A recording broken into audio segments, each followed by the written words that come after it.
Նարկում ենք հարց համար 41-ը Արթուր Նահապետյանին հակակոռուպցիոն կոմիտեի նախագահ նշանակելու մասին հարցազեկուցող վարչապետի աշխատակազմի ղեկավար Արայիկ Հարությունյան։ Համեցեք, պարոն Հարությունյան։ Շնորհակալություն, մեծարգո վարչապետ, հարգելի գործընկերներ, հակակոռուպցիոն կոմիտեի նախագահի պաշտոնը թափուր է 2024 թվականի նոյեմբերի 20-ից կոմիտեի նախկին նախագահ Սասուն Խաչատրյանի հրաժարականի դիմումը կառավարության կողմից հաստատվելուց հետո։ Հակակոռուպցիոն կոմիտեի մասին օրենքի համաձայն կոմիտեի նախագահին մրցույթի արդյունքում նշանակում է կառավարությունը 6 տարի ժամկետով։ Կոմիտեի նախագահի թեկնածուների ընտրության համար օրենքին համապատասխան ձևավորվել էր մրցութային խորհուրդ։ Առաջին մրցույթը կայացել է 25 թվականի հունվարի 20-ին, որի արդյունքում թեկնածուն չի հաղթահարել միավորների սահմանված շեմը։ Օրենքով սահմանված ժամկետներում հայտարարվել է նոր մրցույթ, որին դիմաց 5 թեկնածուներից 3-ը հաղթահարել են միավորների սահմանված շեմը եւ որպես առավելագույն միավոր ստացած թեկնածուներ մրցութային խորհրդի կողմից ներկայացվել են կառավարության քննարկմանը։ Քննարկման արդյունքում նախագծով առաջարկում է հակակոռուպցիոն կոմիտեի նախագահ նշանակել Արթուր Արտուշի Նահապետյանին։ Խնդրում եմ հաստատել։ Շնորհակալ եմ, պարոն Հարությունյան, հարգելի գործընկերներ, ինչպես ասվեց, անցել է մրցույթային հանձնաժողովը բավականին ներկայացուցչական կազմ ունի տարբեր պետական մարմիններից, այդ թվում քաղաքացիական հասարակության ներկայացուցիչներից եւ 3 թեկնածուներ ներկայացվել են կառավարության քննարկմանը եւ ես բոլոր թեկնածուների հետ 2 փուլով ունեցել եմ հանդիպում եւ ունեցել եմ քննարկումներ եւ քննարկումների արդյունքում որոշում եմ կայացրել Արթուր Նահապետյանի թեկնածությունը ներկայացնել կառավարության հաստատմանը եւ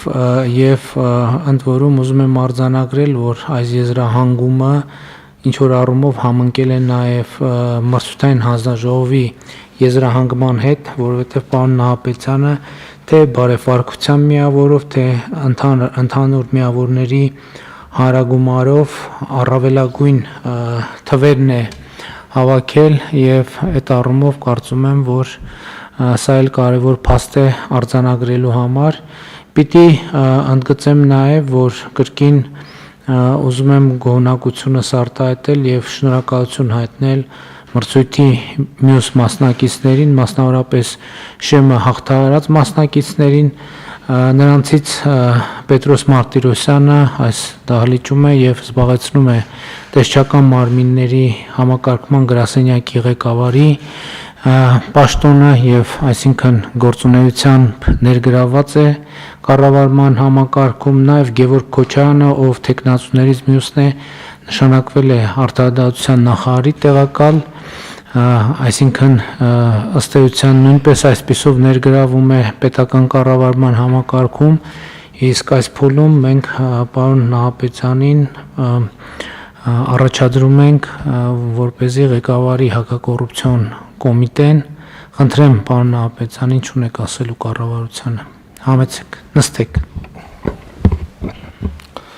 Մեծարգո պարոն վարչապետ, կառավարության հարգելի անդամներ, հարգելի գործընկերներ։ Իմ թեկնածությունը առաջադրել եւ հաստատել ինձ համար մեծ պատիվ է եւ պատասխանատվություն։ Վստահեցնում եմ, որ կորցադրելու եմ առավելագույն ջանք հակակոռուպցիոն կոմիտեի գործունեության արդյունավետությունը բարձրացնելու համար։ Այդ առումով փորձելու եմ ավելի ամրապնդել իրավասու մարմինների հետ համագործակցությունը, անել հնարավորը, որպեսզի կոռուպցիայի դեմ մեր պայքարը եւ դրա արդյունքը տեսանելի լինի առաջնային շահառուի Հայաստանի Հանրապետության քաղաքացու համար։ Մեկ անգամ եւս շնորհակալություն բարձր վստահության համար։